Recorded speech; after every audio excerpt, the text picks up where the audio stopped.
Disclaimer. The performance to be presented does not reflect the stance and beliefs of the following students. Watch responsibly and enjoy the show.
Shout out sa kabataan dyan!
Sa biyahe.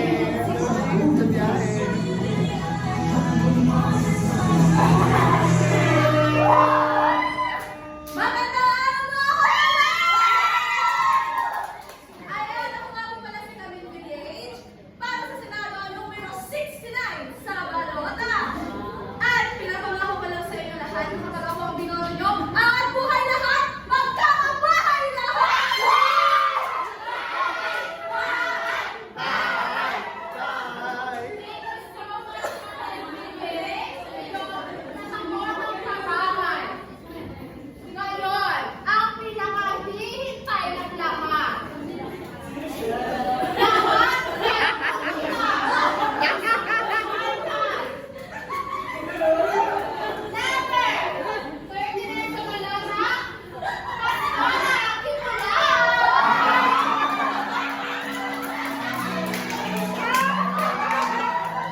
Standing.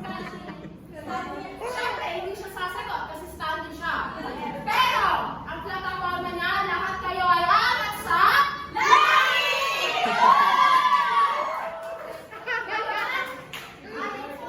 Muli, ang ating mga kandidato mula sa Solid South Party.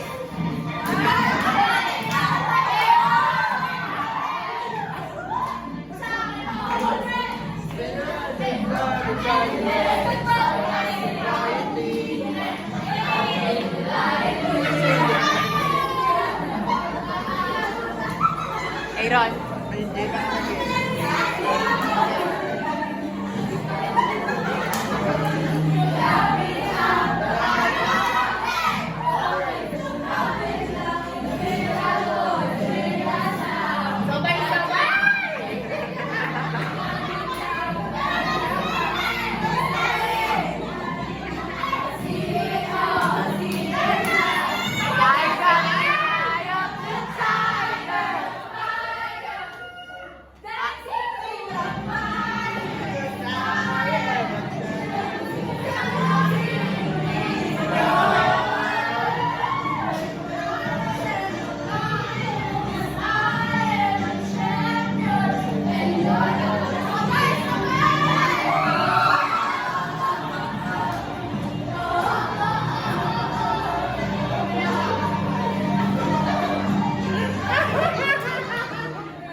Ay, nasi.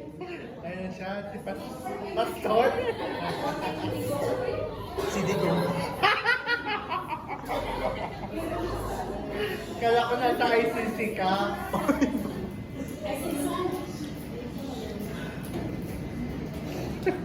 Ang isang bansang pinagpalit ang kritikal na pag-iisip para sa panandaliang aliw.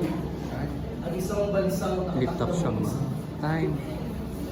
Ang mga mahihirap ay mga anino sa lipunan, biktima ng kasakiman at kakulangan sa kapalaran.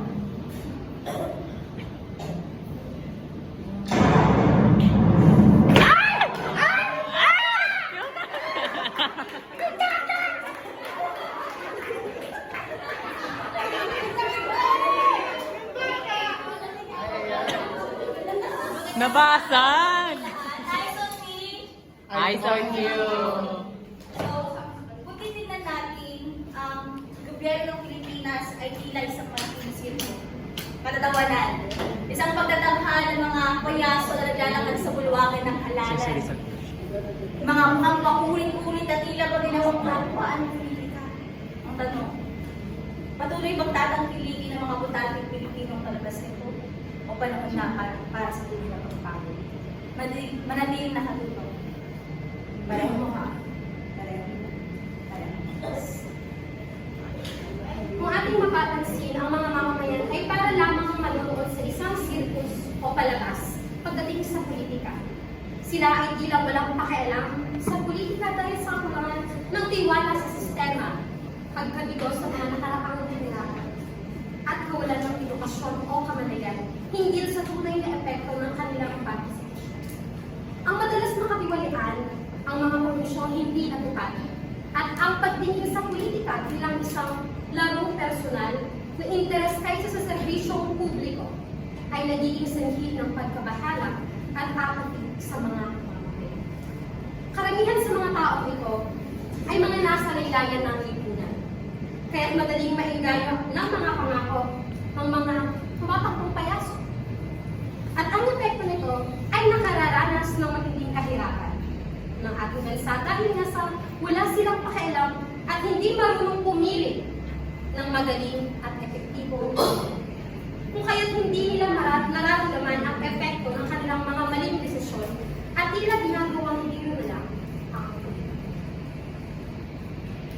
So, kung makikita po natin sa bandang ibaba, ang nagsisilbing stage po rito ay ang mga kabataan, matanda at iba pa pong mga mahihirap. Sila ang tinatapakan itong mga taong, mga kandidato na ilang pinaglalaroan ng ating politika. Ang mga tao po dito, sila po ang pumapasa ng bigat na dulot ng dulot po ng pagboto natin ng hindi tama at mga maling desisyon po na nangyayari sa ating bansa. So kung babalikan po natin ang sitwasyon kanina, yung mga matatanda po, mapapansin po na gusto po nila yung kandidato base sa physical appearance, sa pera na binibigay nila, yung work nila noon, tulad ng mga artista. Hindi po titignan o question, ano ba ang matutulong nito sa mga mamamayan at sa buong Pilipinas.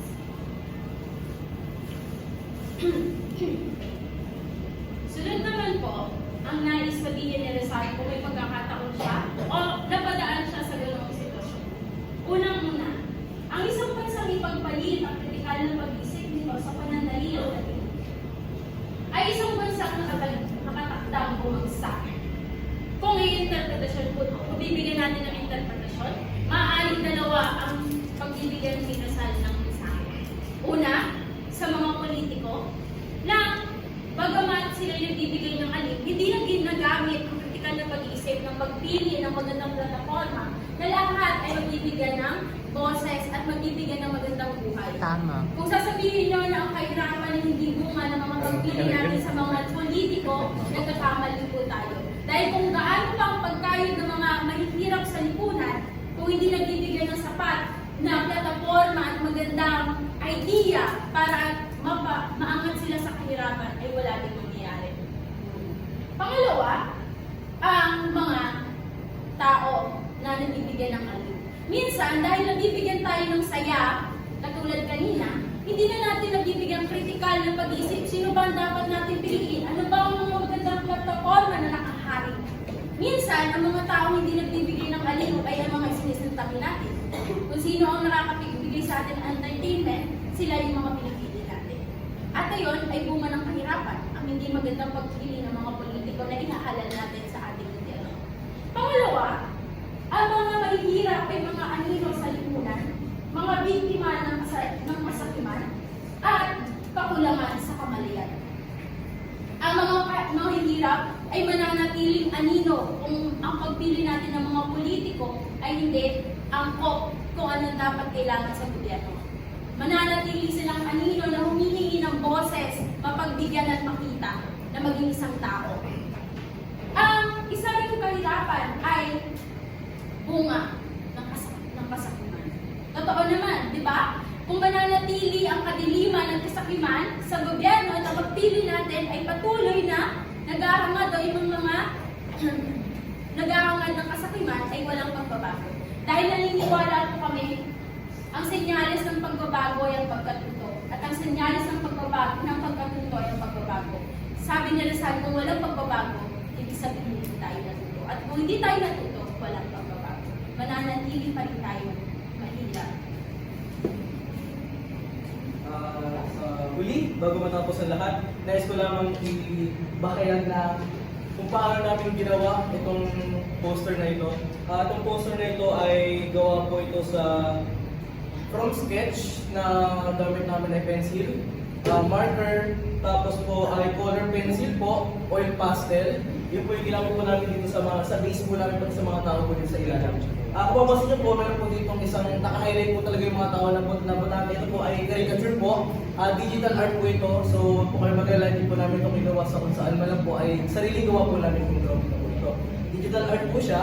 Tapos po, ito po mga picture na po ito ay, ito po yung mga nakuha po namin sa internet po. Ito po yung mga picture po ng mga nangyayari sa realidad ng kahirapan po. Ayun po. So, ito po ay mix po na style po for our poster na combine po namin lahat ng pwede namin magawa para magpapakabuo ng isang pyesang kalulugod ng bawat isa. Ayun lang po.